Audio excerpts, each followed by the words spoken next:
we have been reporting about China's slowing growth for quite some time now, as you say, because demand for products made in China has been quite weak in the US and Europe, where the crisis has been. But as you say, I guess what's worrying about today's revision is that just last month the IMF itself was forecasting growth of 8% for this year and 8.2% for next year, but now that's been revised down to 7.75% growth. Of course, that's still great elsewhere in the world, but China's economy has been growing by double digits for many months. It was said by David Lipton, the first managing director of the IMF, who was holding a press conference in Beijing. Mr. Lipton also said that if the growth started to slow below the IMF's forecast, then Chinese government should consider stimulus measures to boost the economy, which of course hasn't been done because China's government has been trying not to let the economy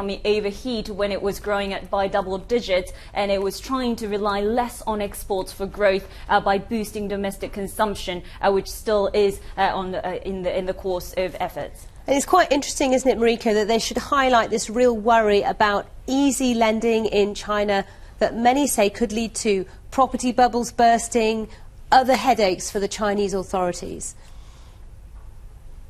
Exactly, Sally, because property prices there have been rising quite significantly, and of course inflation has been one of the big issues that the new leadership has been facing.